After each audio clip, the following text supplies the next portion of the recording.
Donc, le parcours de formation des enquêteurs et enquêtrices de l'administration publique québécoise s'adresse aux personnes qui ont des mandats d'enquête dans les ministères et organismes publics québécois, que ce soit des enquêtes qui mènent à des sanctions administratives et pénales. On a identifié plusieurs objectifs spécifiques dans le cadre de la refonte du programme, parce que c'est un programme qui existe déjà depuis 10 ans, en fait. Et donc, une refonte sur le plan des contenus, sur le plan essentiellement de l'approche pédagogique, c'est de faire en sorte que les personnes qui ont des mandats d'enquête puissent mieux comprendre les pouvoirs que la loi, les règlements leur donnent, se familiariser avec les bonnes pratiques, les meilleures pratiques, tester leurs connaissances à travers des cas pratiques.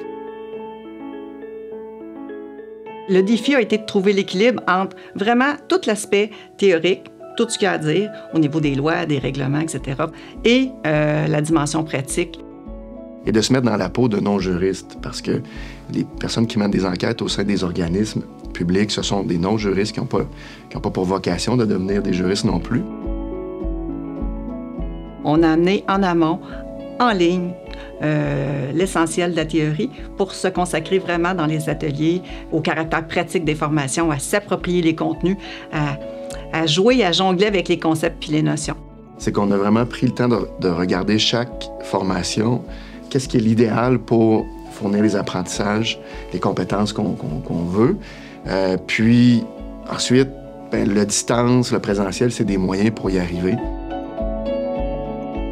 On souhaite vraiment se situer dans l'apprentissage expérientiel. Pour illustrer ça, on a la formation témoignage devant les tribunaux.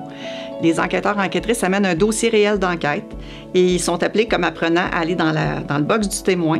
Et le formateur devient un avocat qui interroge et contre-interroge les apprenants. Puis on dégage les leçons et les apprentissages de ce qui vient de se passer. Toujours dans une perspective d'apprentissage expérientiel, on a développé avec l'aide d'étudiants à la maîtrise en droit puis les experts de contenu un cas fleuve. C'est un cas en continu qui est utilisé dans plusieurs formations. Ils ont réussi à développer une loi fictive à partir de lois réelles et ils ont développé plusieurs exercices qui sont réalisés soit dans la partie à distance en préparation ou en atelier. Dans les sites de formation, il y a des liens vers des segments de Indéfendable au District 31. L'idée de faire ça ludique un peu, mais tous les extraits de District 31 ou Indéfendable étaient très pertinents. Donc, on a été obligé d'écouter plusieurs épisodes de District 31 pour les fins du programme. Je pense que ce dont, en tout cas, moi, je suis plus fier, c'est vraiment la nouvelle approche pédagogique. Et c'est là que je veux lancer des fleurs à José et son équipe.